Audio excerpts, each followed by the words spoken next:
કરીએ તો જૂનાગઢ ખાતે ગેરકાયદેસર ફટાકડા ગોડાઉન પર એસઓજીના દરોડા। દાતાર રોડ પર ભવાની હોલમાં હતું ફટાકડાનું ગોડાઉન। વેપારી પાસે ફટાકડા વેચાણ સંગ્રહની ન હતી પરવાનગી। માનવ જિંદગી જોખમાય તે રીતે ચલાવતો ફટાકડાનો વેપલો। ફાયર સેફટીના સાધનો વગર ચલાવતો હતો ફટાકડાનો વેપલો।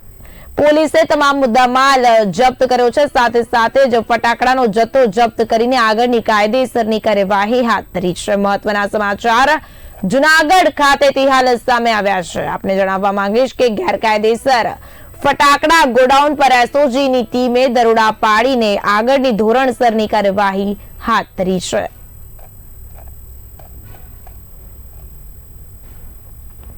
વેપારી પાસે ફટાકડા વેચાણ સંગ્રહની ન હતી પરવાનગી। માનવ જિંદગી જોખમાય તે રીતે ફટાકડાનો વેપલો ચલાવવામાં આવતો હતો, જેના સંદર્ભમાં એસઓજીની ટીમે દરોડા પાડીને આગળની તપાસ હાથ ધરી છે। તો આ મામલે વધુ માહિતી સાથે મારા સંવાદદાતા મિત બુદ્ધભટ્ટી ફોનલાઈનના માધ્યમથી જોડાઈ ગયા છે।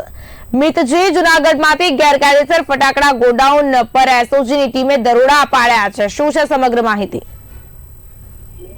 જી ચોક્કસથી જણાવવામાં આવે છે જૂનાગઢ શહેરમાં દિવાળીના તહેવારને લઈને ફટાકડાનું વેચાણ શરૂ કરવામાં આવ્યું છે, જેને લઈને એસઓજીને બાતમી મળતા દાતાર વેપારથી ફટાકડાનું ગોડાઉન ધમધમતું તે એસઓજીએ રેડ કરી છે અને રેડ દરમિયાન 1,11,000થી વધુના ફટાકડાનો જથ્થો જપ્ત કર્યો છે। જે ફટાકડાનો વેપારી વેપાર કરતા હતા તેમની પાસે હાલ કોઈ પરવાનગી ફટાકડા વેચવાની ન હોય એટલે કોઈ ફાયર સેફટીના સાધનો પણ ન હોય, વગર ફાયર સેફટીના સાધન વગર જ તેઓ ફટાકડાનું વેચાણ કરતા હતા। એસઓજી બાતમીના આધારે હાલ ફટાકડાનો જથ્થો જપ્ત કરી આગળ કાયદેસરની કાર્યવાહી હાથ ધરી છે।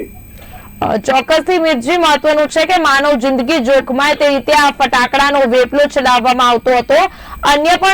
અન્ય વિસ્તારોમાં પણ જૂનાગઢ ખાતે આવા વેપલા ધમધમતા હશે કે કેમ, શું લાગી રહ્યું છે? જી ચોક્કસ દિવાળીનો તહેવાર આવે છે એટલે અનેક જગ્યાએ ફટાકડાના જે વેચાણ શરૂ થશે, પરંતુ પોલીસ દ્વારા પણ ચાપતી નજર રાખવામાં આવી છે અને પોલીસ દ્વારા હવે જે દિવાળીના તહેવાર નજીક આવતા હોય ત્યારે ફટાકડાના જે ગેરકાયદેસર વેચાણ કરતા વેપારીઓ પર પણ રોષ બોલાવવાની કામગીરી શરૂ કરવામાં આવશે। જી મિતજી, સમગ્ર માહિતી આપવા બદલ આપનો આભાર। જૂનાગઢ ખાતેથી ગેરકાયદેસર ફટાકડા ગોડાઉન પર એસઓજીની ટીમે પાડ્યા છે દરોડા। દાતાર રોડ પર ભવાની હોલમાં હતું ફટાકડાનું ગોડાઉન। વેપારી પાસે ફટાકડા વેચાણ અને સંગ્રહની ન હતી પરવાનગી। માનવ જિંદગી જોખમાય તે રીતે ચલાવતો હતો ફટાકડાનો વેપલો। ફાયર સેફટીના સાધનો વગર ચલાવતો હતો ફટાકડાનો વેપલો। પોલીસે 1,11,430 નો ફટાકડાનો જથ્થો જપ્ત કરીને આગળની તપાસ હાથ ધરી છે।